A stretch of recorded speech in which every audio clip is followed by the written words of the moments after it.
Hello, everybody, and welcome to episode number 95 of Confessions of a Market Maker. I'm your co-host, Ray, aka All Day Ray, aka the Hot Pot Legend. And I'm joined here by my amiable co-host, former market maker of 20 years and current day retail trader, the man your favorite traders send fan mail to, a great friend to the Italian population in Jersey, JJ. How's it going? Good, brother. How you doing today? I'm doing great, man. And our guest today is making her second appearance on the podcast.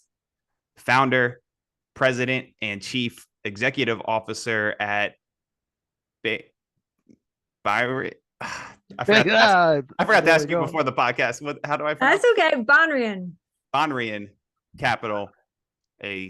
She's a sought after speaker and media contributor, appearing frequently at industry events and on major financial news outlets. Co-host of the Black Swan podcast and 2020 Miss Illinois International, aka the Queen of Alternatives. Yeah, I that is my favorite nickname anyone's ever given me, and I am milking it for all it's worth. And I'm actually like, how do I trademark this? Is Shana Sissel? Yes, Shana, thanks so much for coming back on. How's it going? it's going okay. Can't complain. You always have the best intros. Thank you so much. I appreciate it. Even though I think that's the first time I had the pause. Totally forgot to ask you beforehand. No, it's totally fine. The last time I was on, you screwed up the city I'm from, so it's all good. We're keeping with tradition.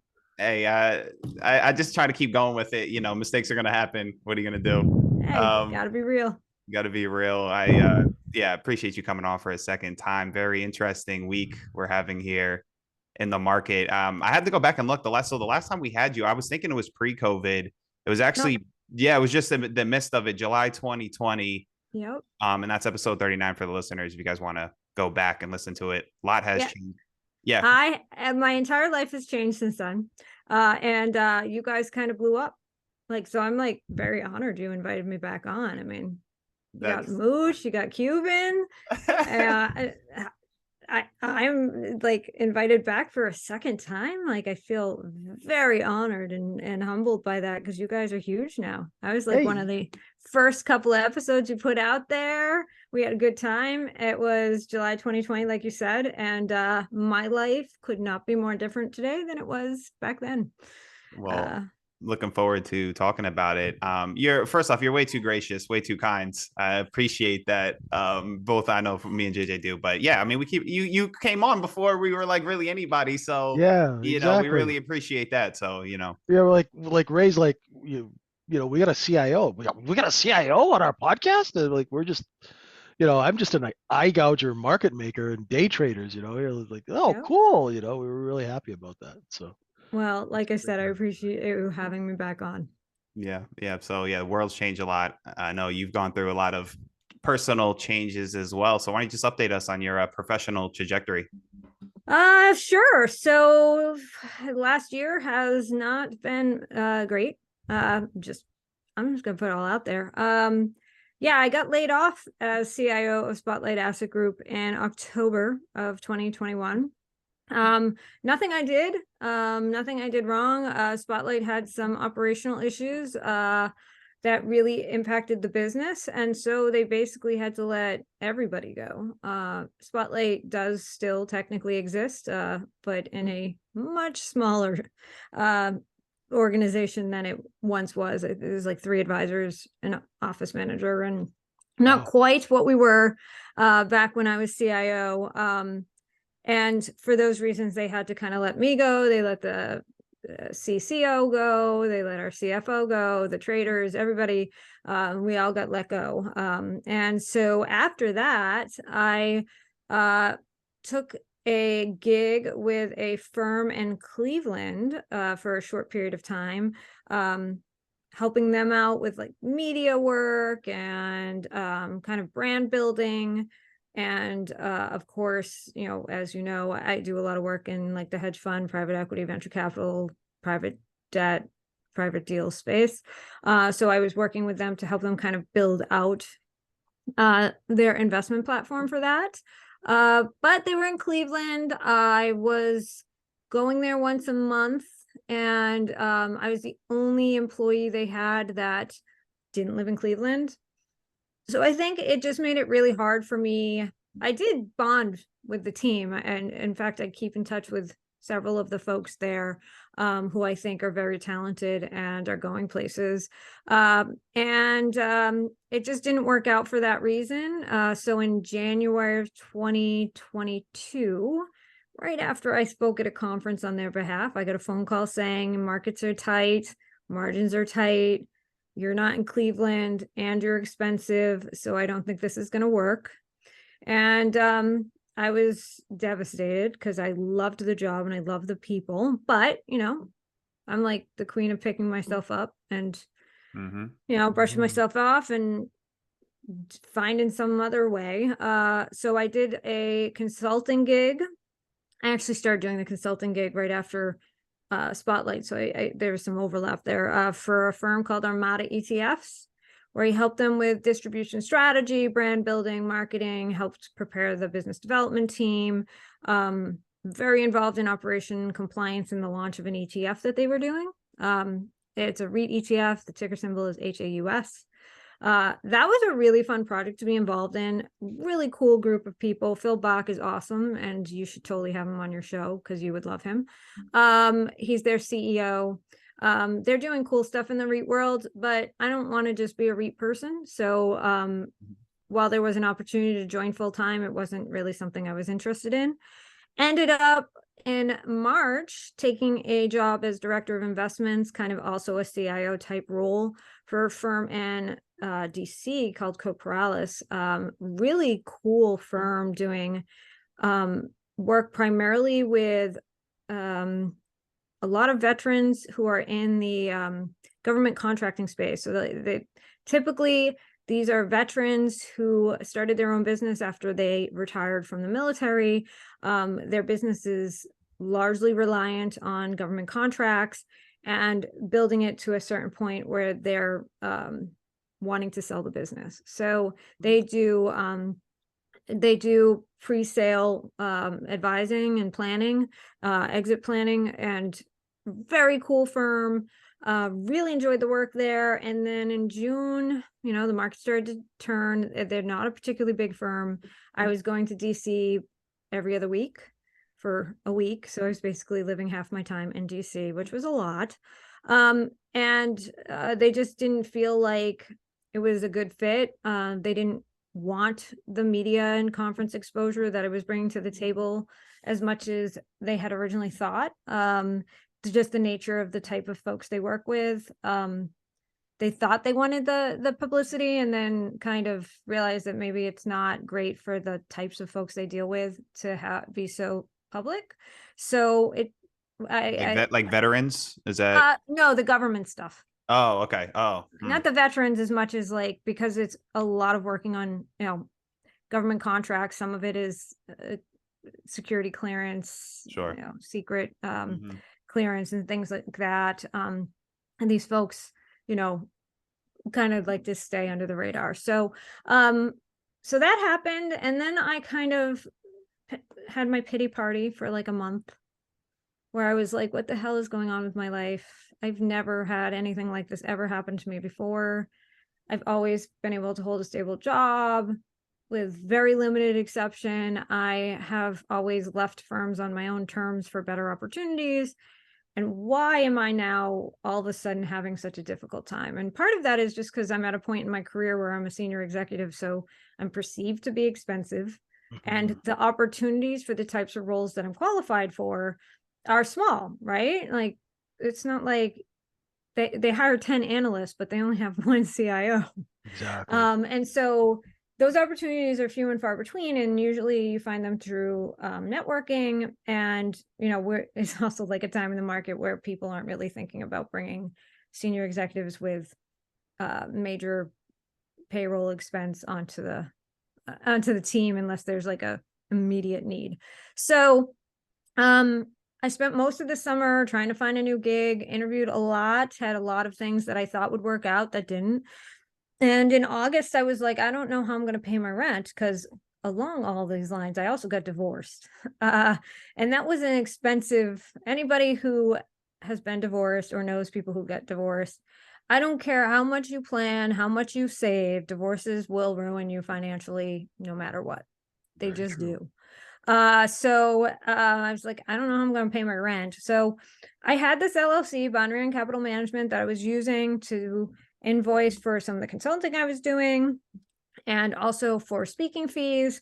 And I thought, well, let's just lean into this because I got to figure out how to make money. So I put something out on LinkedIn and got immediately a bunch of people reached out, signed my first client within 48 hours of the post. Had 3 clients within that first week and was like, oh, okay, this is awesome. And so it's kind of grown from there. Still trying to grow.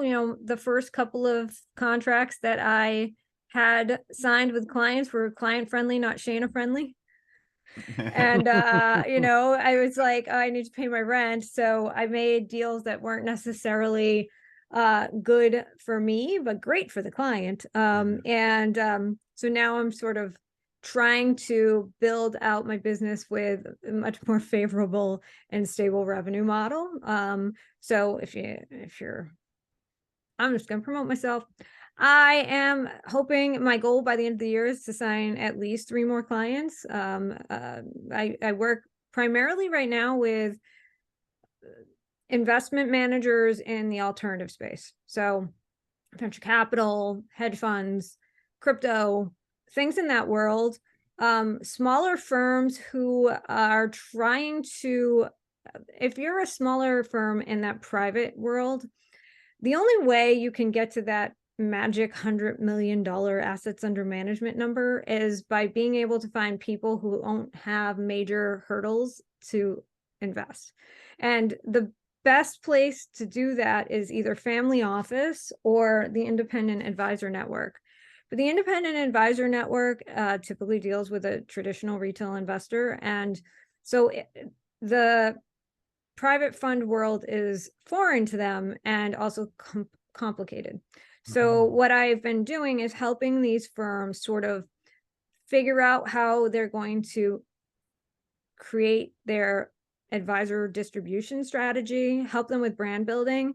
And I like to say, I'm not a third-party marketer. I'm not a marketer. I'm a technical expert that understands marketing and sales. So I help improve pitch books. I help create better stories for the business development team to be able to use, understanding that the basis of the entire process is going to be educational and that they have to come at it from that perspective. And most of them don't. And they kind of come in. Most people who start these funds have an institutional background, worked for a hedge fund, and they think and build their strategy to gather assets, thinking the way that works for institutions. And this is not the same. So, so far I have 3 clients and I'm hoping to sign a 4th by the end of the month. They've been pretty happy with what I'm doing. I make strategic introductions where it makes sense. I don't guarantee leads. It's not what I do. What I do is if I help you and do things the right way, you're going to have better success. And then I can make some strategic introductions if I think it makes sense. I'm not shoving this down anybody's throat, but I do speak at a lot of conferences. I do have a lot of connections in the advisor world. And so if I know that this is going to fill a specific need or meets a specific challenge, I will make the introduction.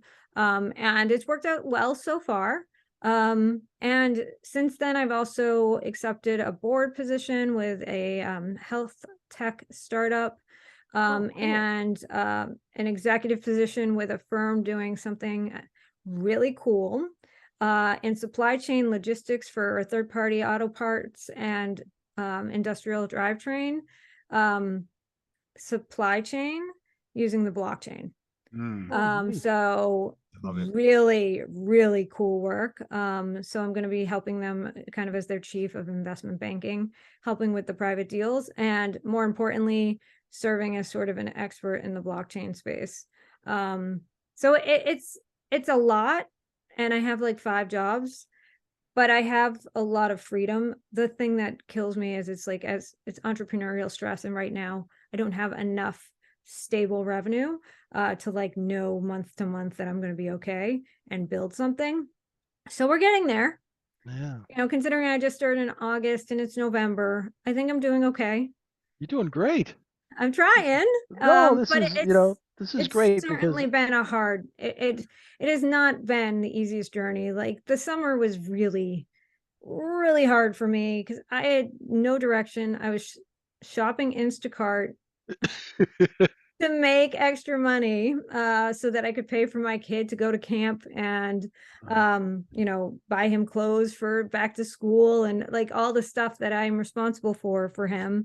And I had been dating someone for about 2 years and I ended things with him because it was super complicated and I wanted something more and he couldn't give it to me. And I was walking around like a brokenhearted little puppy dog, in addition to also having no job and no direction and not knowing how I was going to pay my rent. So it's not like I don't recommend. well, but this sort of thing happens to people, and it's everybody thinks that people from I'm old, so I use the term white shoe background. People who've worked institutions at the highest levels, they think that they have such an easy ride, but no, they do go through hard times. And it's great to see that you kind of took the bull by its horns and you're doing things on your own. And I think um, outsourcing the CIO role is brilliant because it these firms can they can come in, they don't have the resources to have you on full time, Mhm. and this way they get the benefit of someone who's got years of experience and who's been proven under fire, not just somebody who just like some kid wet behind the ears who comes out of grad school, right? Right. You've been proven, you've been under fire, you know what it's like, you know how to handle the stresses, and you understand how the business works. So I think people these guys and ladies who run funds, they should be leaping over each other to get to you. I I think. definitely have had conversations. The problem is most of them come to me wanting me to be a third party marketer. And I make it very clear, like, I'm not working for commissions. Like, this space is not a space that you have to work. This is not a Yeah. space where you're going to close a deal in a week or a month. It's not like a mutual fund. You can just put in a ticker. It's complicated. There's education involved. There's also complexity to the paperwork. And it's a longer sale. So I'm not going to be your third party marketer, but I will train your business development team because that is something that I have a lot of experience with. When I worked at Orion, that's what I did. I mean, I was a portfolio manager running SMAs, and I was running the TAMP, and I was running the alts model, but I was also doing all the lunch and learns every time we were launching new product with business development to educate them. So it's important to have like a technical expert, especially in a complex space. And so I've had a lot of firms reach out to me thinking like, oh, she'll market for us, or, oh, she has access to advisors, can she make introductions? And I'm like, dude, I don't do this stuff for free. Yeah, exactly. Yeah. And but the other thing I also bring to the table is like things like this. So my biggest two clients right now are a firm called Third Wire Asset Management here in Chicago. They have this really cool platform for advisors where they do custom SMAs of hedge funds that's aligned very similarly to how I build portfolios. They just have more resources to do really good due diligence, but they customize it. They do liquidity matching and risk matching, and they have this great portal that advisors can use with their clients. And I also work with a firm called Vested, which you may or may not have heard of. They're kind of picking up a lot of traction, which is doing this really cool thing with startups where they're helping startup employees finance to exercise their options. And then instead of it being a loan, what they do is they give them the money, and in return they get like 10% of the shares that they exercise, and they put those shares into a fund. So they have access to like every major awesome startup, and the fund starts to feel a little bit like an index. But in venture capital, that's not a bad thing, because there's so many things that kind of blow up, and this actually gives them access to deals where they're not competing with Sequoia and trying to like compete. Like they actually can get access to shares of companies that are in Sequoia's portfolio, or in, you know, any of the big venture capital firms that people think are successful, which is really cool if you think about it. So they're helping out on two ends. And then the other cool thing they do is, because a lot of folks come to them to exercise their options, a lot of those folks don't have financial advisors. So they help introduce the folks that come to them for not financing to financial advisors to help them going forward, because they tend to be younger folks working for startups that are just kind of starting out. And so they help advisors, they help startup employees, and then they help folks get access to some of the best venture capital pre-IPO stocks out there. So they're doing some cool stuff too. And I'm sitting here promoting it because that's part of my value add, right? So I help them get on podcasts, and because I'm on TV, because I do a lot of interviews, because I have a major social media following on, you know, I have almost 30,000 followers on Instagram, and I have almost 8,000 followers on Twitter, and like 7,000 followers on LinkedIn, and growing. I have a massive audience and I post a lot. And so I get their information out there, but more importantly, I can also make connections. Like I've gotten my clients on podcasts to tell their stories, because I think I can add value in a lot of different ways, and it's worked out really well. And so I'm basically leveraging all of the things that I've done over the years to kind of do this. And it's been fun. It's been stressful. As I'm sure you can imagine, you guys kind of have done those transitions from like corporate world to, you know, doing your own thing. And in the beginning, it's super stressful because you don't have like that stable, steady income. And that's the hardest part, being a single mom. So like, yeah, it's not awesome, but it's certainly been cool. And, you know, a lot of people have asked, like, I haven't been on TV as much, and that has actually been a decision I made, to not actively go out and look for media until I had this business more stable, because I just didn't think it was a good look to start something, and then if it wasn't successful, I'm changing positions and titles again, and like I wanted to make it a point. So I only do TV media appearances if they ask me, and so I'm not going out. I don't have a PR person. Not that I've had a PR person for a long time. I was booking myself on CNBC for like a year, and successfully too. I was on CNBC every week. But I've made a choice to kind of only accept requests that come in directly to me, and not like go out and ask the producers if they have spots. And it's just because I'm trying to build something, and I want to concentrate on that. And I want to make sure that when I do go back full force into doing TV, that like I have this really strong business behind me, and I can feel really confident that like I'm going to be CEO, president, and founder of Banrion Capital Management for a long time. And it's not just something that I'm doing in the interim. But I also have these other things that I'm doing, which are also permanent. And so if I can get this whole thing worked out right, like it actually could be the best thing that ever happened to me, even though it sucked. Don't kid, it just sucked. I know what that says. When I lost my job on the institutional desk, I mean, I ended up working for a stock promoter who looked like Colonel Sanders. So like, you know, I know how to eat humble pie. You know, it was horrible. You know, and you know, you had to chase the guy around on payday, otherwise your check would bounce, right? You had to, you know, so I know what it's like. It's not fun. And, one of my first off, I have one client who I invoice and they pay me like an hour later.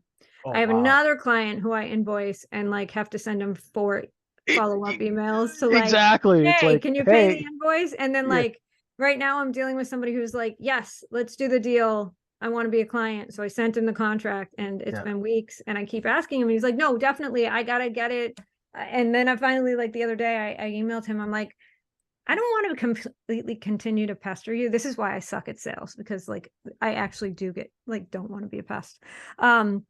And I was like, I don't want to keep bothering you and pestering you, but like, are we going to work together or not? And he's like, no, definitely. I'm just in the middle of a deal. I'm like, could you, if your counsel said it was fine, and I assume they did, because every counsel that's looked at my contract has said it's fine. Can you just sign it? That would be great. Really use the revenue. But I also don't want to be a pest. Like, I'm just starting up, and I don't want to, and so at the same time, like, I don't have the liberty of being like, okay, whatever, whenever you get to it. Like, I'm at the point where I'm like, please, pretty please, Christmas is maybe coming. we'll start working on the takeaway clothes. Yeah, there you go. I don't know, maybe this is not for you. Maybe, you need somebody who's a little bit more affordable. I don't know. Maybe, I don't know. You can't, we'll try working on some of the takeaway. Yeah, maybe. Yeah, we got to do some reverse psychology. I got to start. Hey, listen, my brother is like a master salesman. I ran a boiler room. I ran a boiler room after 9/11. So yeah, so it was the only job I could get because my boss got arrested for trading for the mob. So I was persona non grata.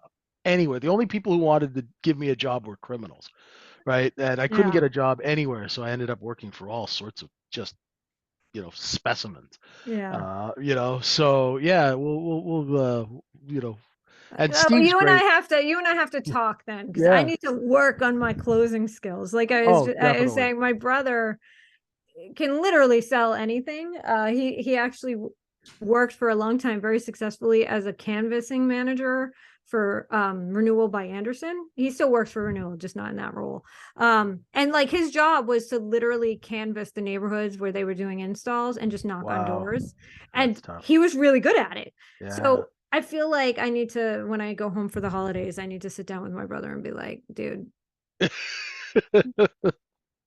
Sales 101. Can you help me out? We're gonna have to get you start watching Glengarry Glen Ross over and over and over again. Glengarry Glen Ross, yeah. I could probably watch Boiler Room again. That would probably help. But like, I don't know.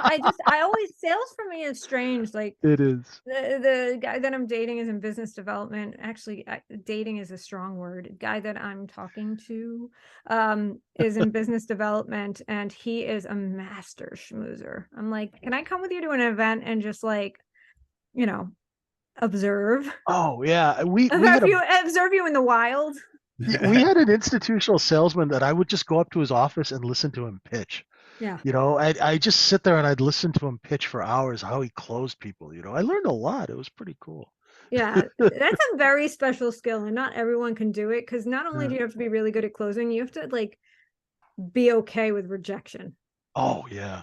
Totally. Like those of us who have like, rejection issues from like childhood, like we struggle, man. Like that's not what we can do. Like we take rejection personally, even if there's nothing personal and there's no connection there. Like you really have to be okay with rejection, because you're going to be rejected a ton, and you have to harass people, and you have to be okay with that. And I've never been comfortable with either. So that's why I always, like, when I talk to these people, they're like, so can you do a third-party market? I'm not a third-party marketer. I'm not going to guarantee you leads, because if you put that kind of pressure on me, I'm totally going to like be overwhelmed by it. It's going to freak me out. If I don't have the pressure to get you leads, I'll probably be much more successful getting you leads.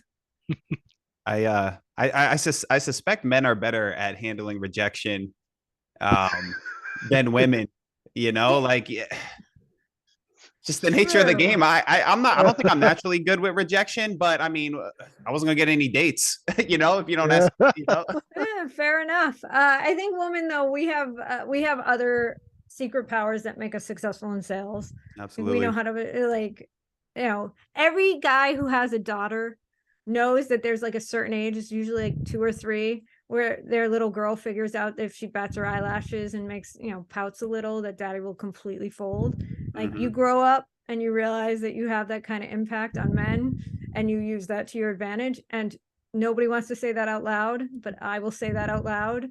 Like women have a natural advantage in that extent, that like we have certain like body language we can use to get our way, because we're playing to like that male emotion that especially men who have daughters always like are complete suckers for. I still use it with my dad. It still works like a charm. Yeah. He's almost 80 and I'm in my mid 40s, and I can still bat my eyes and say daddy, and he'll be like, okay. Yeah. Yeah, the feminine charm. Yeah, it's the psychology behind all it. I find psych just very fascinating. Same. So, Shannon, I totally love your transparency. Just these type of conversations, the openness is just very rare these days. And because I know a lot of people look up to you, and like you sharing your struggles, not only professionally, personally. I think like, I resonate with it like a ton, even like just on the personal front, like going through those type of challenges. Um, Being out on your own, like, is this going to work? I mean, there's a lot of risk in that, right? Like there's no safety net. And that's very stressful, but I think, and I could be biased here, right? Maybe thinking, there's a strength in that though, right? Like it takes a certain type of individual to take that type of risk. Cause I think most people are definitely risk adverse, right? Like a lot of people won't even dream of doing that. I would not have done this unless I was like, my son is a lot of the reason I did it. I'm not I'm like the most reluctant entrepreneur on the face of the earth. And I come from a family like that. Like my dad was a police officer, and he took the lieutenant's exam one time. Like anybody who knows anybody in the civil service, the way it works is every time you want to move up a rank, you got to take an exam, and then there's a list, and then they only take certain people on the list, so you want to be top of the list. So my dad, he took the sergeant exam, passed, became a sergeant, and then he took the lieutenant's exam. My mom really wanted him to be a captain. So then he eventually took the lieutenant's exam and he finished first. He got the highest score and he was at the top of the list. And then that year they didn't promote anybody because it was sometime in, I want to say it was sometime in the late 80s, early 90s, and like the economy wasn't great and they cut funding. And so they decided that they weren't going to have a class that year for lieutenants. And so the following year he would have had to take the exam again, and he just didn't want to, because he was like, I don't know if I can get first of the class again. I don't want to go through that. And so he retired a sergeant when he probably could have retired a captain. And I have an uncle, my dad's brother, who was in the military, and like during Vietnam, he was in the Air Force, and his job was actually doing coding and software development, data science, and using computers at the time. Wow. So he developed a really important skill set that ended up being really in demand. And he had a great job, he made great money, and he was offered several promotions at his company over the years, and he turned them all down because he didn't want the risk of being in charge of people and having greater responsibility. He just was very comfortable. He was making very good money. He didn't have any kids. So like for him, he was like, no, I'm good. And I'm just not like that, but I also have some of that in me, like that inherent, like scared of failure, scared, being comfortable. And it's probably why I've dealt with more failure than say my dad or my uncle ever did, because they were comfortable and they got in positions where like, they weren't taking a ton of risk. And so I've had a lot more failure in my life and dealt with a lot of stuff. But I had to do it because my son is my entire world. So like starting Banrion was like, I gotta keep my house because he loves this place. I love this place. And, I don't want to disappoint him. And then, signing my third client was, I promised him I would take him to Disney World in March, and I am not letting him down. Like I need to find a way to get more revenue so I can afford to take him to Disney. And now it's like, I need to sign a client or two by, the end of this month, beginning of next month. So like he has a good Christmas. So everything I've done and everything that has driven me has been really about like being a really good mom to my son and never letting him down. And so that's what drives me. And that's, if I wasn't a single mom and so invested and giving my son the best that I can and wanting him to have, good experiences and wanting to make sure that I fulfill my promises to him, I probably would have like, I don't know what I would have done over the summer because I was not in a good place mentally at all. And so if I didn't have him to kind of keep me grounded and feel like I was needed, I don't know what I would have done. I definitely was not in a good place mentally, and I could totally have seen in a different scenario without that drive and that grounding, that things could have gone a very different place. So Banrion is a result of my desire to be the best mom I can be. Nothing else. Absolutely. And I'm a single father. I can totally relate to that, the groundingness of it. And it's just a different type of love, you know what I mean? Like one has for a child, you know, I know they always said that, oh, you don't understand until you have one, but it's definitely true. You know, it's incredible. Yeah, it totally is. I have a friend, Jamie, another one you should have on the show, Jamie Hopkins. He just wrote a book called Finding Your Freedom, Financial Planning to Improve Your Life, or something to that extent. He's taking pre-orders right now. Let's make him a bestseller, folks. You can go to Amazon and find him. But he is kind of, you know, the same idea. He works harder than anyone I've ever met in my life. He is always on the road, but he does it because he loves his kids and his family and his wife, and he wants to be able to support them and make them proud. And it's a delicate balance, right? Because it's like you want to be successful, you want to support your family, but then like how much of doing that keeps you away from them, and how much are you missing? And so everybody knows that that's a struggle. Anybody who has kids understands that struggle of like trying to balance like your desire to make them proud and to give them everything you want to give them, with also having like time with them, quality of life, and like, you know, taking care of yourself. I, for some reason, have managed to balance that through the years of like taking care of myself. Maybe I'm just self-absorbed and selfish, but I make time for myself. As you should.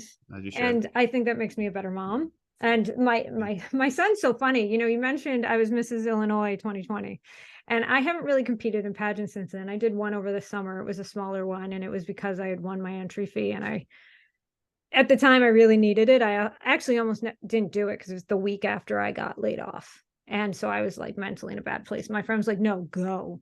You need that distraction. You need to get, my friend Constantine came down to, he's a celebrity stylist. He's like, I'll do your hair and makeup. We'll have a great time. It'll be a great distraction. So it actually was. And it was the best decision I made, was to go and do that, even though it really wasn't that big a deal. But my son every day will say to me, like, first off, he notices my nails. Last night I was giving him a bath and he's like, oh my God, your nails are amazing. And he's like kissing my hand. I'm like, you're the cutest thing ever. But he notices those things. And then he asks me all the time when I'm going to do another pageant. He's like, I want to see you on stage again. And so it made me realize that like, it's awesome. Taking care of myself and having things for myself is something that's also good for my kid to see. Absolutely. And so, but it is hard. Anybody who has kids understands like the delicate balance. If you are a career oriented person who has kids, like there's a balance between those two things, and it's a hard one. I told Jamie, I said, I'm going to do this podcast. I'm going to be transparent. I'm going to do this podcast and I'll mention your book, and maybe that will give you 2 extra days at home with your kids. Jamie Hopkins, correct? Jamie Hopkins. All right, there we go. Go get his book. I wrote it down. So I got Jamie Hopkins here and Phil Bach. Yeah, Phil is the CEO of Armada. Phil's awesome. He, you know, he had his own ETF company, which he sold, and then he was kind of doing an angel investor thing. He's like a serial entrepreneur. He's been super helpful to me. He helped me get that Armada gig when I really needed it. So I am all about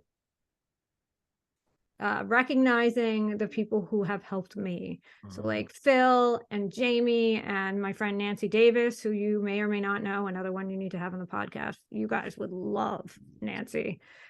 She is the CIO and founder of a firm called Quadratic Capital, and she has an ETF called iVol. These are all people that during my lowest moments were my lifelines. And so that's very cool. I like to do everything I can to let them know how much I appreciate them, how much I thank them. Tyrone Ross, who I know you've had on the show. Tyrone, awesome. Love him. Yeah. Is one of the greatest human beings on earth. And when I was at the lowest of the lows, he would always text me and be like, you okay? What can I do? How can I help? He's just a good person. My friend Shana Sissel, who runs a marketing agency, same thing. And she's had her own struggles, and I try to be there for her because she didn't judge me at my lowest, and I'm not going to judge her at hers.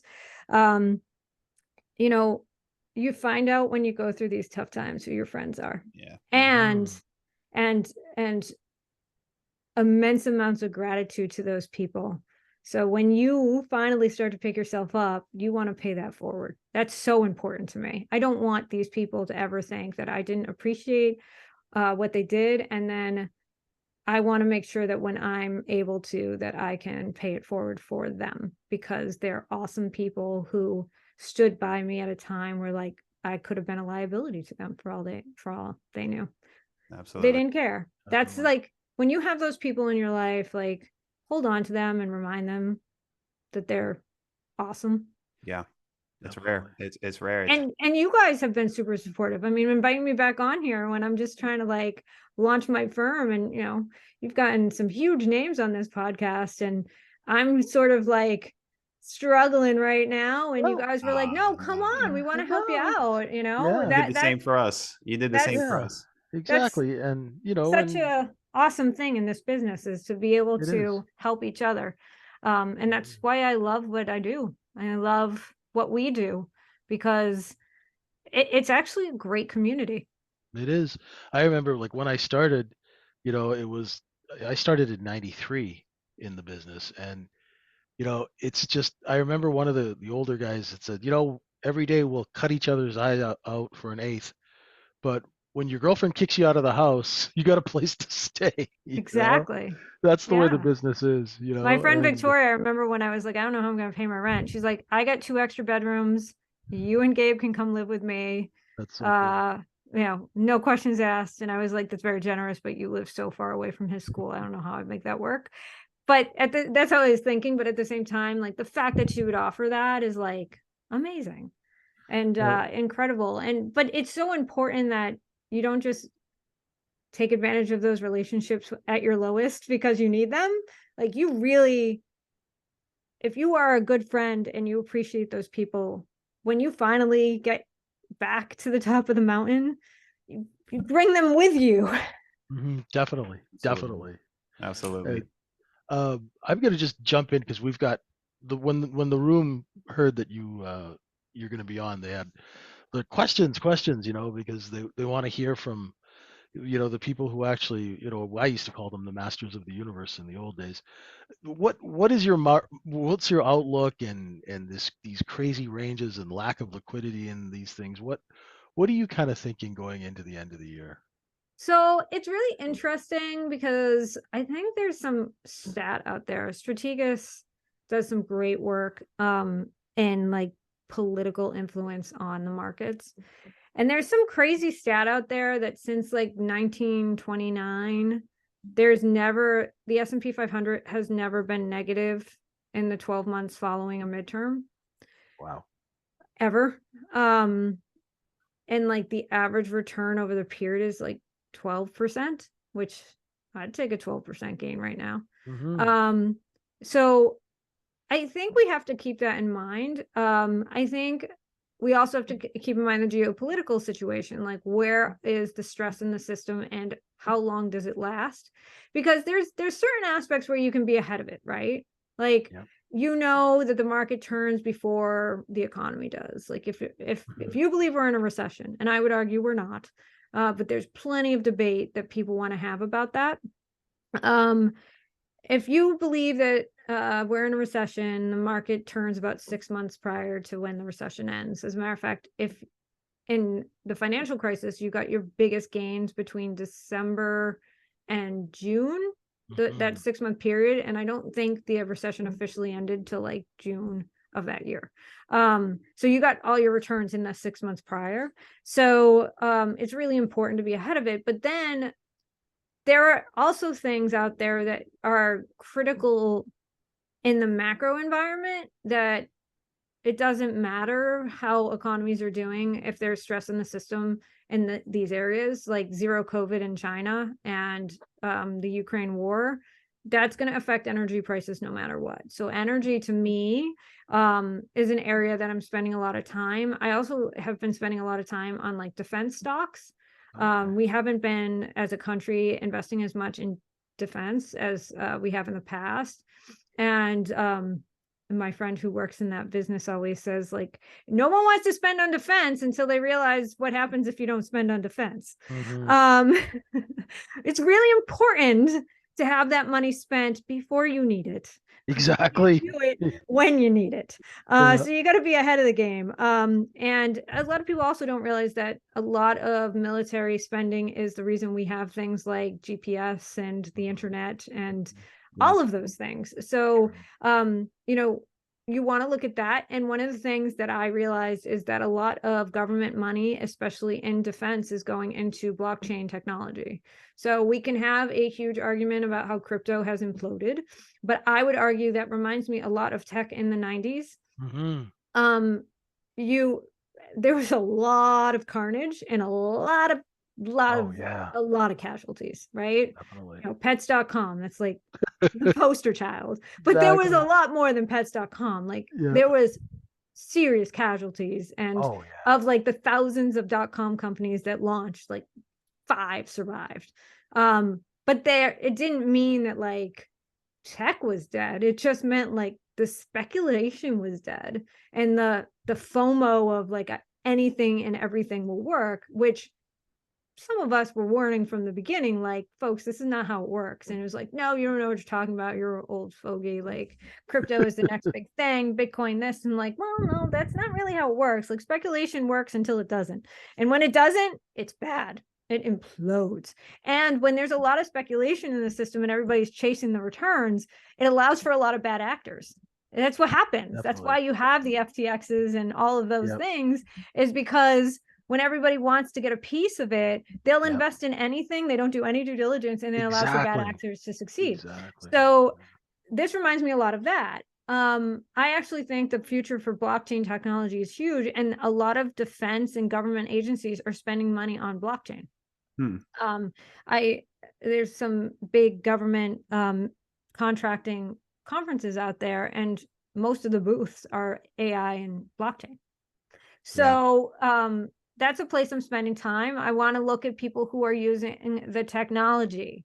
It's not about Bitcoin. Ethereum's different, because Ethereum's blockchain is super flexible, and like half the crypto that's out there, like Solana and Cardano and all that stuff, that's like built off Ethereum. So like Ethereum is really different, in my opinion. It's getting baby with the bathwater kind of thing. But like that blockchain is the foundation for like so many other blockchains, and so many other applications like smart contracts and all that kind of stuff comes off of the Ethereum blockchain. So now you got to look at the technology and the adaptability and like what people are thinking about. As I mentioned, it's a company that I'm working at, a startup. We're doing some fundraising right now to kind of get our seed round done. We're looking to apply blockchain technology to improve supply chain logistics and distribution, which is a direct result of China's COVID zero policy and the rest of the world realizing you can't be too reliant on having your entire supply chain affected by a country that is run the way China is run and will shut you all down. And that's why I won't touch, while I like semis right now, like, and I can make a case for semiconductors long term because they are so much a part of a lot of the disruptive technology that's happening. The fact of the matter is that as long as China keeps a zero COVID policy, there's going to be massive supply chain disruption for those companies that they cannot control. So I don't want that, and that isn't going to change anytime soon. So I can't use the whole economic leading indicators kind of thing. You want to be in certain types of stocks. So I can make a bull case for defense and energy, but there's a massive headwind and a bear case to be made for some of the tech stocks, which fundamentally are good companies doing things that are going to be in demand. But until China adopts a different policy, which they're saying 2024 at the earliest, they're going to have massive problems and they're going to miss their earnings, and it's going to be hard for them to give outlooks at all on what's going to happen in the next 12 to 18 months. So I'm staying away from them. I'm staying away from some of the more speculative companies like Zoom and Peloton that took advantage of a situation that was temporary and probably will not continue. Adoption has happened. their ability to continue to take market share is slowing, which is why I think Peloton just launched their whole rent a Peloton bike. Like, I'm actually considering that, because I would never spend the money to buy a Peloton bike, but their rental program is actually only like $100 a month, and you get the bike. And so maybe I'll try it out. Like, that's something, but I can't imagine the margins on that are great. No. And these companies too, I mean, if you look at Peloton, they have like an S8 that's big enough to choke a dinosaur. Right. I mean, there's so much employee compensation, and everyone's a consultant, and they get free paper, right? Free stock, and it's just, just keeps diluting the float over and over. And Palantir is another one where, it's like they're passing out S8 paper to anyone who holds out their tongue, It's and everybody was willing to take it before, was because it was just going up, and they're like, oh, I can become a millionaire easy. You don't have to pay me. But now it's like different. And there's a lot of challenges, a lot of them overstaffed, thinking like the demand was going to continue at the rate that it was, which was like completely unrealistic. But the market got excited, and they got caught up in like the hype themselves. Like AMC is another great example of that. Although AMC was smart in that it took advantage of that market to, get better financing, improve some of their capital structure. It's still, business still has issues. GameStop's another company that was able to do that. I think AMC has a better chance of survival, because they were able to do that, and because the disruption to their core market was temporary. GameStop, it's a different story. And I'm sure I'm going to piss off a bunch of people by saying that. It's okay. But that's that. Like, but it's just one of those things. Nobody wanted to hear that I liked the blockchain, but I thought all the speculation with crypto was insane. I got a lot of trolls, as you know, because that crypto world is its own little thing. I'm glad. I'm really happy to hear you say that, because I mean, these have been some of my personal opinions for a while now, like with blockchain and the supply chain. I from the first time I heard that, I mean, years ago, like 2017, 18, I was like, man, this just makes too much sense.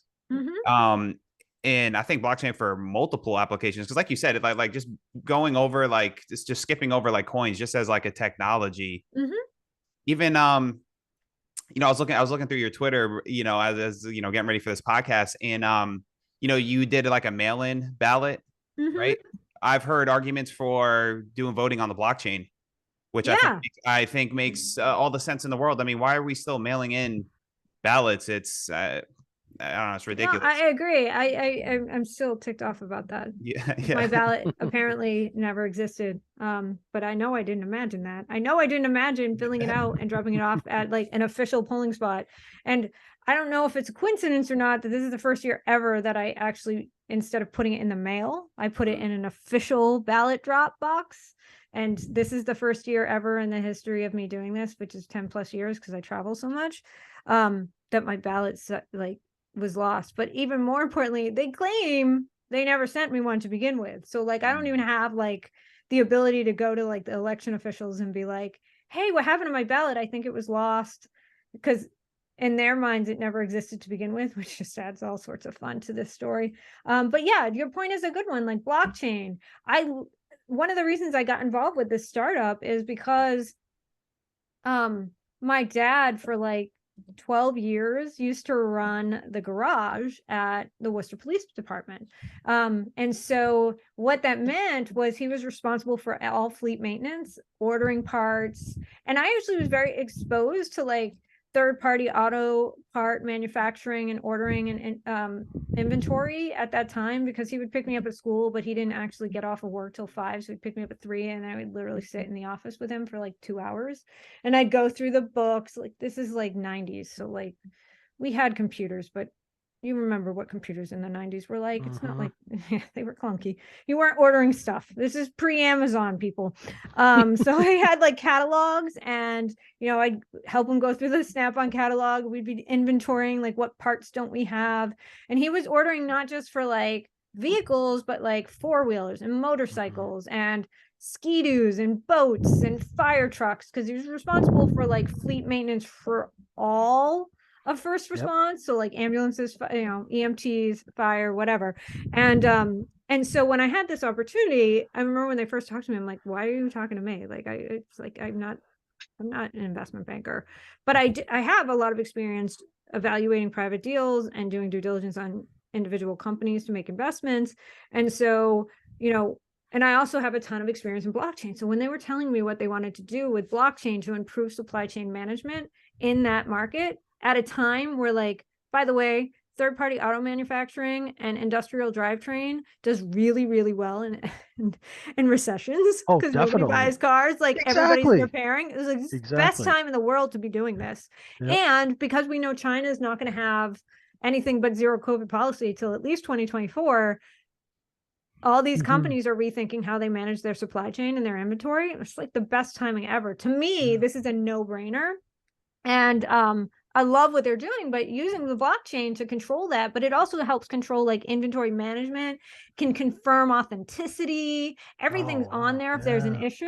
Like, if you buy a third-party auto part today and you think it's BMW and you pay for it and then you find out it's not, there's no way for you to go back to who you bought it from and suggest that they knew they were selling you. Exactly. So like using the blockchain actually removes that problem completely. That's really cool. And smart contracts for payment, and it makes way too much sense.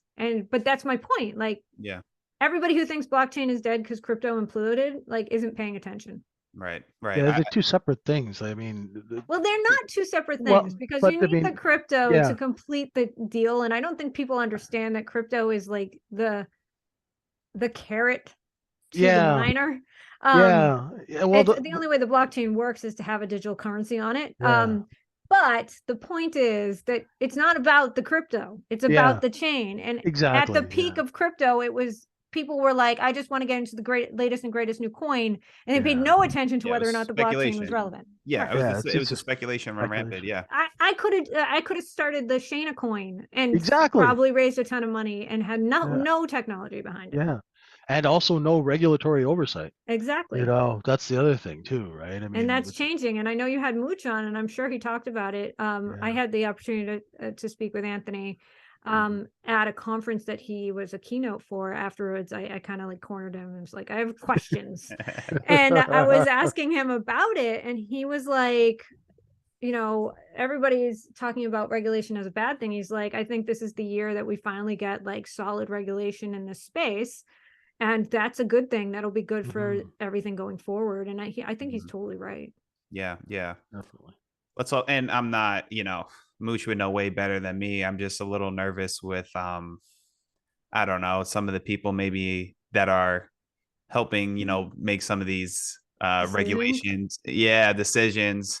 I was just seeing today, and I guess we could talk about like this FTX situation. It seems like the story is getting like juicier and juicier every day. My favorite part of this story, by the way, is, do you remember on the first podcast, I gave you shit for being a Jets fan? Yeah, which I was going to bring up again today. And we had a whole conversation about Tom Brady.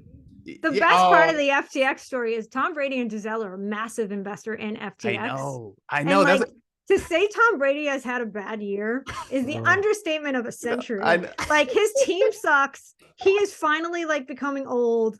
His wife left him. Like, because let's be honest, she left him. He did not that was not his idea. She just got sick of the fact that like he put football before the family. Football. And then he made an investment in like a company that completely imploded, and now he's like the poster child for like every meme for FTX. So you want to talk about a bad year? I thought I had a bad year. Now, granted, I don't have millions of dollars and I don't have a 10-year contract with Fox. However, he's not having a great year either. So at least I'm in good company. It can't feel good.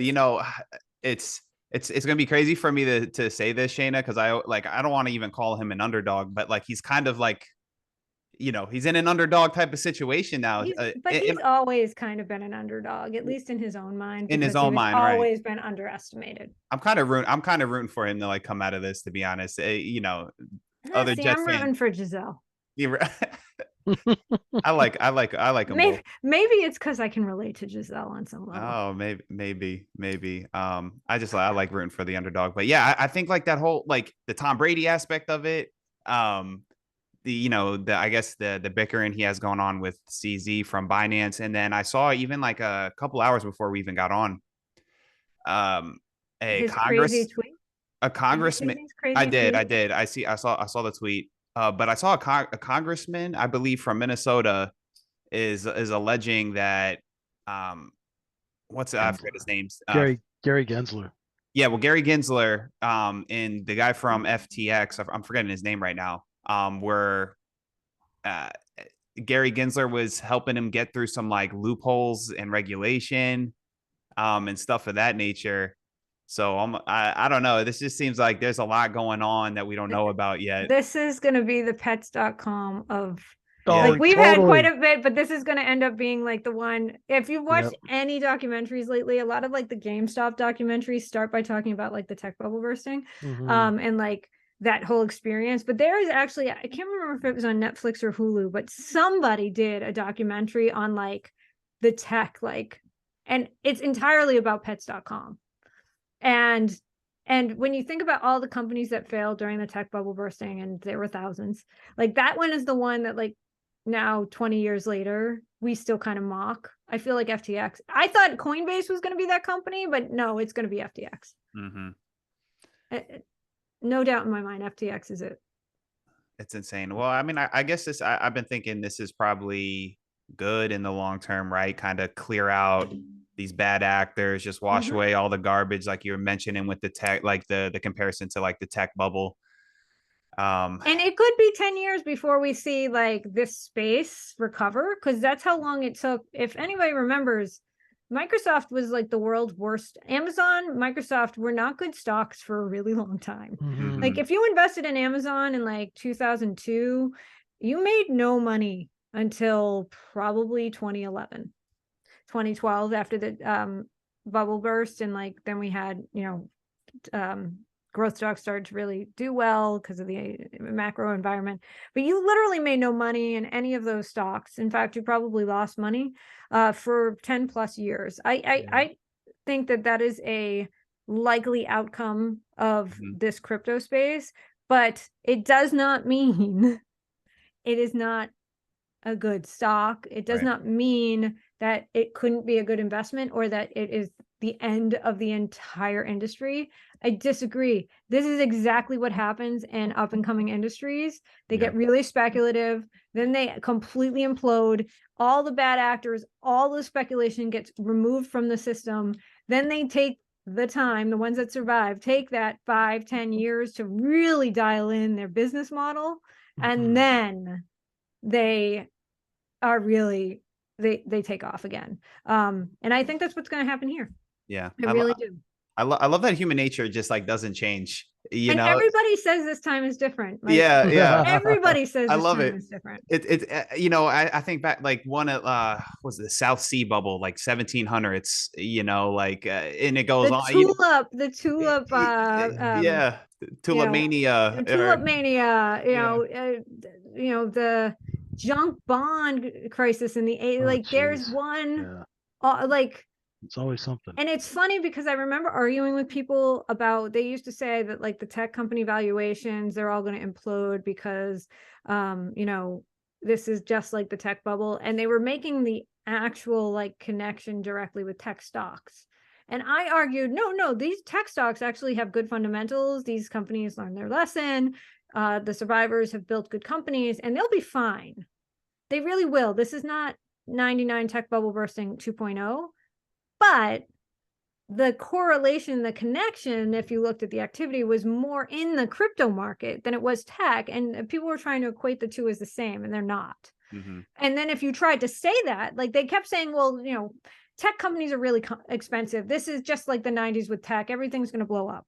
And and then if you argued that no, it was crypto and some of like the meme stocks, they'd be like, no, this time's different. This is different. That those companies, but that's where the speculation was. And so when you see mass speculation and there's no real fundamentals behind any of it, and you see bad actors and you see things like people just jumping on to jump on, that is where the similarity was. It wasn't the tech stocks. Right. Yes, they've struggled, but they're not like getting murdered like they did in the 90s. But you're not seeing the industry implode.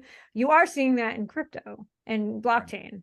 And that's the connection. And so what's the line? It's like history doesn't repeat, it It rhymes. rhymes. Yeah. And that's what you have to think about. Like, Exactly. it's never exactly the same. And it's probably like the housing stuff right now is another example. Everybody's like the home builders, whatever. Home builders haven't built anything since the financial crisis. They're fine. Like, maybe they won't be able to sell houses, but they haven't exactly, it's not like they are building them and then having to sell them at like fire sales. They just didn't build, which is part of the reason we have an inventory problem, because none of them wanted to take any risk to build inventory unless they had a buyer for it. So like, they were actually really smart. So they'll be fine. Like, the housing market has issues completely, and it's probably going to freeze up, but it's not going to implode like the financial crisis, because there's no excess in it. And that's the thing. It's the excess. It's the speculation. You had that in housing in the financial crisis. You had that in tech in the 90s. You had that in crypto. You didn't necessarily have it in tech companies per se. So like, it rhymes, but it's not repeating. It's just everybody wants to equate it exactly to what happened in the past without looking at how it's different. Yeah, it's funny, like us, we have our trading room, and we have like just like a cryptocurrency channel, and like everyone just like, I'm seeing everyone like not in our room, but like social media and stuff are like freaking out and stuff, and we're like, wow, like we're gonna just be able to keep accumulating more of the bags of like of the projects we like, you know what I mean? So I kind of like when there's like chaos Yeah. going on, because it's, all right, now I can start increasing my position over time. So it's the difficulty here is figuring out like who's going to survive, right. and What's the project? there's some things that are obvious. Like, to me, Ethereum is no-brainer survivor, because it's involved in so much of like the basis for most blockchain applications. But I could argue everything else is up for grabs. So you have to think about, to your point, everything, as they say, babies being thrown out with the bathwater, like everything's getting killed. Yeah. Some of the stuff that's getting killed is actually a really good investment, and now is the time to buy. Yeah. But you got to figure out which ones of those things are. Yep. And I'll ask you, well, I'll say this too. What I really like too is, like, I see people like yourself, Tyrone Ross. We had on the CEO of the Algorand Foundation, Stacy Warden, institutional background, Scaramucci. Just seeing people who have, they call it TradFi, right? Traditional finance experience coming over to this space. And it's like, the bright minds are like seeing, you know what I mean? Like, this is where it's going. Me personally, I like, could you say Ethereum? I agree 100% with what you're saying. The problem people say with Ethereum is the transaction fees, right? The gas fees. That's why I like Polygon. So it's like a layer 2. Yep. Yeah, you're familiar with it. They've done a lot of good. It seems like they got a good business development team as well. A lot of good partnerships, and I think like if it's going to be scalable, like the fees are going to have to come down. That's me personally. What are some of the projects you like? Well, Ethereum is definitely top of the list. I have followed Polygon a little bit, but there's like 4 or 5 cryptocurrencies out there which actually have really good practical applications, like Polygon, Solana, which obviously is having issues right now. Polkadot is another one that I don't think anybody ever talks about, but that actually has really good tech behind it, blockchain technology. Bitcoin for me is kind of the wild card, because I actually was talking to Anthony Scaramucci about Bitcoin, because I was like, well, because he was talking about how he thought in the next year we would actually see a spot Bitcoin ETF. And I sat on a panel last fall with Phil Bach, who I mentioned, and Eric Balkunas from Bloomberg at the Trading Show Chicago. And when we went in, we had absolutely no topic in mind, but we noticed that pretty much everybody at the event was doing blockchain crypto. So we were like, all right, well, Eric's kind of in this mix. Phil knows the world. I know the world. Let's talk about the probabilities of spot ETFs. And one of the points Eric brought up, which I thought was really important and even more relevant today, is one of the biggest problems with the spot ETF is market cap, right? So everybody's like, well, Bitcoin has a big market cap. I'm like, but when you think about it relative to like what you need to be able to manage liquidity on an ETF at a spot level, it's not enough. Like, if people start running into a spot ETF, it is going to affect price Very in a much so. manner that's substantial, because it just doesn't have enough liquidity and market cap to be able to sustain that kind of growth. And especially because they are limited. Remember, like the whole premise of Bitcoin is that there's only so much of it. Yeah, finite. Yeah. And Limited so supply. if Yeah.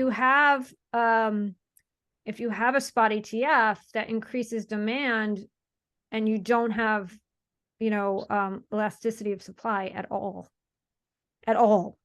And so Anthony suggested that you could actually start to like split shares of Bitcoin. Oh, The okay. problem is, so like you're not changing the overall, you're not issuing more Bitcoin, but you're splitting the Bitcoin into smaller pieces. Sure. Which is actually the solution. The problem is, in order for that to happen, everybody on the chain has to agree. And would they?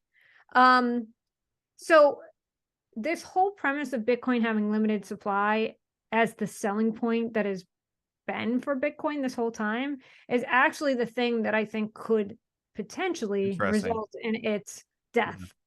Unless they realize that and start to think about ways in which to solve for it that doesn't kill that premise.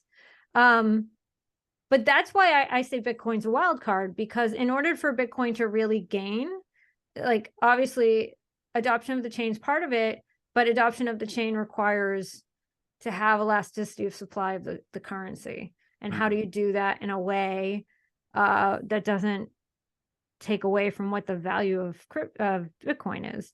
I don't know if it's possible. And that's one of the reasons why having a Bitcoin spot ETF sounds good in theory. But then when you think about, it's like a small cap stock, right? You start having a lot of people run into small caps, it just pushes the price up. And all of a sudden, market behavior and individual behavior starts to drive the price and not fundamentals. Exactly. And so that would happen if we had a spot Bitcoin ETF. The reason Ethereum doesn't have a spot ETF is because it doesn't have enough market cap in order to support a spot. It could, because it does not have the same limitation. So it probably is more flexible from that perspective, but like these are things you need to consider. And that's the only thing that kind of gives me pause with Bitcoin. Now, I know Anthony Scaramucci, he certainly made a compelling argument to me that there is a solution here. I just question if there's enough of the folks on the chain that would agree to it. And I think the only way that would happen is if it was life or death. And if you get to the point where it's life or death, is it already too late? It's not a good thing. Yeah, right. Interesting. Yeah, Mooch, he's funny, man. We had a fun time with him. I love him. Anyone who's ever seen him talk, the man, self-deprecating humor, and the fact that like he knows all of the things that you're going to dig on him for, like all of the things that you will use as you troll him and insult him. Love. Yeah. So what he does is he gets in front of it. Yeah, I love it. And that makes he's so endearing. And he's also, for somebody as successful and as well known as he is, he's incredibly kind with his time. He's incredibly open to discussions. I personally know people in this business who he has helped, get up and running and help them grow their businesses. And so politics or not, like, it's hard not to like him as a person. Yeah, absolutely. I even remember, he's coming on the podcast with us, and I'm like, I'm just like looking up like the interviews and stuff he's done, and he he got a lot of flack for that whole situation in the White House, but the interviews, man, he handled them so well with the people who are even coming at him, attacking him, and I'm like, man, this guy, he just knows how to navigate, he knows how to maneuver. And like you said, he can get out in front of it. He already knows what you're going to say. Yeah. So he takes a shot at himself. And so then you taking the shot is like, it kind of takes all the fun out of it. Like, I remember I used to always attend the SALT conference. And to me, that, by the way, that's the best investment conference in the industry, hands down. And they need to move it back to Vegas, because the reason I haven't gone the last 2 years is because it's been in New York and it's too expensive. And some of what made Salt as awesome as it was the fact it was in Vegas. So he needs to move back to Vegas. So Mooch, if you're listening, bring Salt back to Vegas. And I'll start going in. But I digress. So the last time I went, Journey. So on the Thursday night of Salt, they always have a major music industry band or person perform and like a very small venue. So like one year I went, it was Maroon 5. But the last time I went, it was Journey. Wow. And so Anthony gets up on stage to introduce Journey, and he says, like, one of the best parts of being the head of Skybridge and running this conference is I get to basically invite my favorite bands. And this is completely about who I wanted to see. Like, so like when people were being like, oh, you only had Journey because you wanted to see Journey, like he just, he knew that was coming. So he just like put it out there and was like, and I actually find that I do that a lot about myself. And it does take away the power of your haters if you already, it's like, I already know this on yourself. Yeah. Right. Like you're not telling me anything new. You're not hurting me. Like I know this. Yeah. Right. And that's part of his charm, in my opinion. Yeah. Yeah. He was so funny on our podcast. He was just riffing. He's telling his stories, how what was that one story he told us? Uncle Vito and the motorcycle. Yeah. You know, when he sends him to Harlem to go sell this motorcycle, and it's just crazy. You know, yeah, wild story. Take the dog, you might get attacked. You know. Take the dog. Yeah. Of course, in the thick New York accent. Yeah. That was a lot of fun. All right, let's see here. While we're kind of on like Mooch and like media appearances, Shana, do you have any notable media appearance, that stands out in your mind? Maybe like a funny instance or just maybe something happening? I will say that one of the more memorable media appearances I've ever done, I did a Cavuto appearance probably about a year ago. And, the Cavuto on Fox Business. The pros and the cons of being in the media is you kind of have to know the show and their audience and kind of how they play things. But you got to be prepared for anything. And your ability to pivot is like really important, right? Sure. To be successful in media, you have to have like immense amounts of ability to deflect. So one of the things I pride myself on is I try not to wade too far into the politics when I speak. Like I will call out politicians and speak about politics in the context of the markets. Like this person's an idiot because of XYZ, or, I remember being on a show once where they were like totally going after the Democrats. And I was like, well, the Republicans did the same thing. And I'm sort of independent, moderate conservative type, but I'm like a Massachusetts conservative, which isn't like a normal conservative. If you've ever met, like, I believe they refer to Charlie Baker and Scott Brown as rhinos, but like those are the types of people that like I am sort of on that political spectrum. And so I try not to go there because politics is really like dividing these days, and it can really affect your business because you don't know where your clients stand, and you want to provide like nothing good comes from it. Nothing so good. I try not to go there. So anyways, I did a Cavuto appearance once, and I was the only person on, and I was supposed to talk about inflation. It was like a year ago, and it comes on, and this was right when that general wrote that book about the Trump administration, and they were like talking about like court martials and blah blah blah. And so like I'm supposed to come on and talk about inflation, and he blindsides me by asking me like my opinion on like this kernel, and I'm like do I have to go there? And I was able to like completely deflect it. So that one stands out in my mind. Another one that stands out in my mind from a million years ago, and I'm not going to mention the person because why embarrass him when he's like 80 now? But I used to do a show on the New England News Network. Is that what New England NEC New England Cable News Network? And the host of the show blatantly hit on me every time I was on. Every time. Like on air or both. Okay. It was a little more subtle on air, but off air. Yeah, it was off not. air. And I remember he had like finally like after turning him down for dinner like the 8th time, he like stopped booking me for the show. But the last time I was on the show, I was on with this guy who I occasionally see on TV now. I can't remember his name, but he was total jackass. And it was during the financial crisis. And this guy was such a jerk to me the entire time I was on. And condescending, treating me like I was dumb, treating me like that in the green room, treating me like that when I was on air. And one of the last questions they asked was like, what do you think the direction of the market, where do we think the market will be 6 months from now? It was like January 2009. And I was like, I think the markets will have completely recovered and will be like the recession will have ended. And he was like, I think we'll be worse off. And then like totally mocked me. And one of the cool things about being on TV is you can say I told you so without saying I told you so, by just reposting. Yeah. I love that.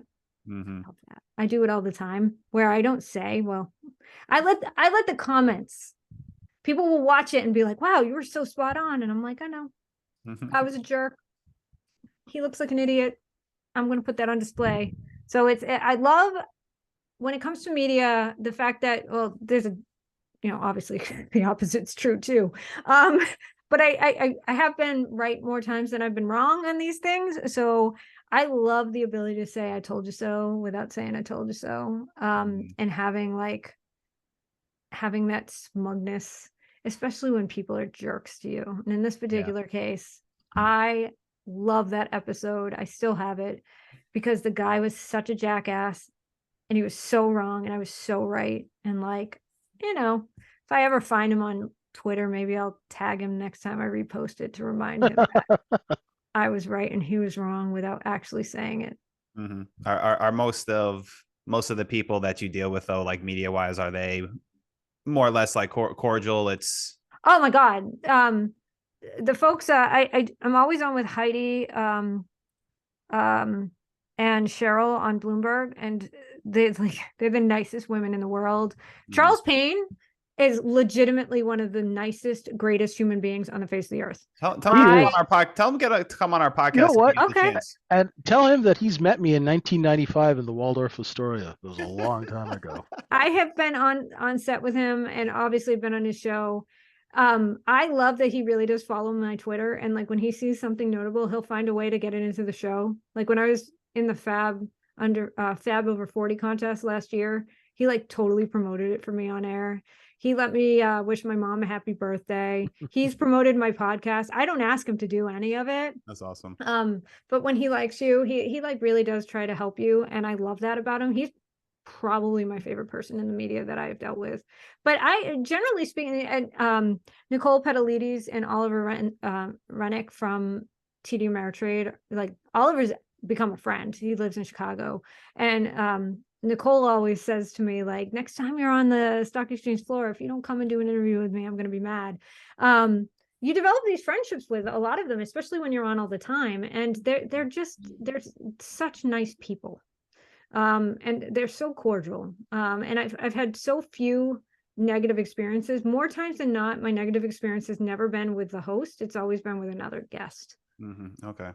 That's good to hear. Yeah. If you get the chance, put in a good word to us for Payne, because I think we've tried to get him a couple of times. I don't know. I'm not sure what happened. He's awesome. Yeah. I can't say enough good things about Charles. I love, man. It was whenever that, I don't know if it was during the GameStop AMC period was going on, but I was enjoying. Weren't him and Brian Portnoy of Barstool Sports Guy? They were going like back and forth with each other. Not Brian Portnoy. David Portnoy. There's a Brian Portnoy who is in FinTwit. I get them confused. That's not him. David Portnoy. Yes, and his interview where they actually got into a fight, which was awesome. That's part of Charles's charm is like. He actually embraces a lot of that. Like he has crypto influencers on his show that would never be on anybody else's show. Like Investiva is a great example, and Miss Teen Crypto, who I personally love because anything that gets young people, especially young women, excited and passionate about investing is something I love, and she's awesome. Miss Teen Crypto. He's had on her show. He's had a lot of people in that space on his show, and he's one of the few that will do that. But I think he understands his audience probably better than anyone, and he understands that like mocking that group is not going to help anybody, but like embracing them and highlighting them, and then also calling people out who are influencing them, like David Portnoy, is critical. And I love that about him. He's a good dude. Yeah, that's really awesome. All right, let's see what else. JJ, what else do you got? You got any other questions? I think we're like going on hour 2 here at this point. Yeah, no, it's been a great discussion. Starting off with, you know, kind of like more like life stuff, then we got into some market stuff. Let me see here. I guess for me, I guess that's about it. I mean, when is Shana, when is Mac Jones going to get benched for Zappy? I don't know. I like him not on the Zappy train, but I actually feel bad for Mac. Yeah. Because I actually think he's a good quarterback. And everybody jumped on the Zappy wagon after like 2 games. I don't know if Zappy's that much better. I wonder if Zappy is like a Matt Flynn. Remember Matt Flynn? Yeah. I remember he like came in and filled in for Aaron Rodgers for like a year after Aaron broke his collarbone and just killed it. You see these guys do this, right? It's a sample size. It's a sample size issue. Like we got to see more, you know, it's yeah. And then the more you see them, people figure them out and they're really not that good. I wonder if Zappy falls into that category, quite frankly. I would, if we were betting on it, I would say, yeah, just because his, I actually think Mac Jones has all the skill set to be like a good long-term quarterback. And I think Zappy is sort of like, he's exciting, but I don't know if it's sustainable. Yeah. And so I wonder if he's like a Matt Flynn, or like a, what's his name? Fitzpatrick.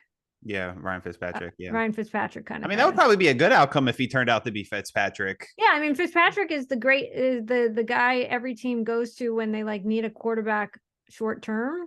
Yeah. And he does fine. Like he's not going to like win you any Super Bowls, but he'll keep you in your games. He's not going to be the reason you lose things. Yeah. So I wonder if he ends up like that. It'll be interesting. I think Belichick is committed to Mac Jones though, because I think Belichick sees that Mac Jones is more of a long-term play. But we'll have to see. I like Mac. I like Zappy. I just think Zappy's a little flash in the pan. I think we saw a little bit of that in the Bears game. Yeah. Where the Bears finally figured him out and he did absolutely nothing. Yeah, and the Bears aren't very good. So like if the Bears were able to shut him down after seeing him for like a quarter and a half, I don't know what kind of future that is. And I was so upset because I watched that game. That was a Monday night game, right? And I'm like, because the next week you guys played us, the Jets, and we kicked your ass. And you kicked our ass, and I'm like, yo, what the fuck is going on here? Like I thought we had a solid team. This Patriots team is infuriating to me. Like that Green Bay loss also pissed me off. Right. But then we go and beat the Bills. But then we just beat the Bills. Yeah. That's the same. Maybe Iowa football feels like has kind of trained me that way too. Iowa plays to their, at most of the time. This year is like an anomaly, but most of the time Iowa just plays to their competition. So like they'll go in and like play tough against. I remember the year they blew out Michigan like 69-11. It was 2018, I think. And then the next week, Purdue was like 1-7, and Purdue kicked their ass. And I'm like, what are you? I feel like this Patriots team is a little like that. They don't really know who they are yet, but they have some talent. And if they can, stop playing musical quarterbacks, they probably have a chance to do okay. Yeah. Yeah. And Belichick, if there's anything Belichick knows, I mean, he's just so good, like defensive minded. He just knows how to like really take an offense out of their rhythm, out of their game. And I've always like just this strategic mind in that aspect. I've always just really like respected. A lot of people will tell you that like since Tom Brady left, it's shown that Belichick's not that good a coach. I argue the opposite. Like Belichick has had horrible teams with no talent since then, and somehow they've still managed to be above 500 at the end of the day.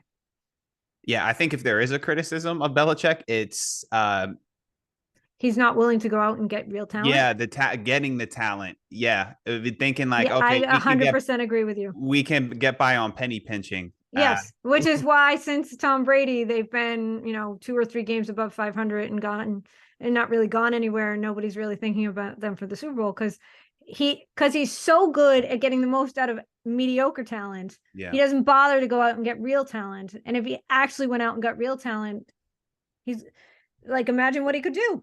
Because he can make mediocre talent, above 500 when they have no business being above 500. Yeah. Yeah, it's been interesting football season though this year for sure. Yeah, my fantasy team hates me right now. I was doing so good in the last couple of weeks. Josh Allen has just not helped me. Yeah, I think he'll turn it around. I think. Well, I really need to know if he's going to play this week because my backup's Derek Carr, and they're playing Indy, and Carr could actually put up some numbers against Indy, but he also hasn't done anything all year. So like your boy McDaniels, your boy Josh McDaniels is over there. I think he. Don't even get me started. Yeah. Anyways, we need McDaniels back in the Patriots doing the offense. Yeah, he just probably's got to stick there. I don't know. That's crazy. Yeah, I think that's about it. I think that's going to conclude today's episode of Confessions of a Market Maker. If you guys enjoyed the podcast, please rate and review it for us. If you'd like to join a professional and supportive community of traders, you can join us at microefutures.com. Shana, let the viewers know, the listeners know where they can find you and anything else you want them to know. Sure. My handle on Twitter is just Shana S621. I still want to change it to Queen of Alts, but I can't because I've had the same handle for like 12 years and like nobody will know where to find me. Cynthia Murphy gave me that name and I want to milk it for all it's worth, but I can't change it now. So now I have a boring handle, folks. That's my handle on Instagram. You can find me at finance_queen 2020 and LinkedIn, all those places. I'm everywhere. And so connect. Love to hear from you. Any feedback. If you want to do some business, let me know. Excellent. JJ, parting words. Thank you so much for being with us. Always great to have you. And I'm sure a lot of our folks are going to be inspired by your comeback and in the future as well. So we're really looking forward to that. Yeah, working on the comeback. Not quite there yet. Let's hope that's all right. That's okay. Sometimes it's the journey. Yeah, it's always the journey, right? That's what they say, anyways. Yeah, they say what's the obstacle is the way. Yes. Like that. Oh, I did remember something I wanted to say when you were we were discussing the balance between work, spending time with the kid. There was somebody told me something and it still stuck to me this day because this is something I thought about a lot. And even when me and my son's mother split up, it was really like hurting me that I'm seeing him half the time. I don't get to see him every day, and the person told me that it's not the quantity of time, it's the quality of the time that matters. And that's always stuck with me. And I think that's very true in itself. It absolutely is. Absolutely. Yep. So for the Queen of Alts, I'm Paulie Walnuts. He's the gorilla of House Street. You stop so.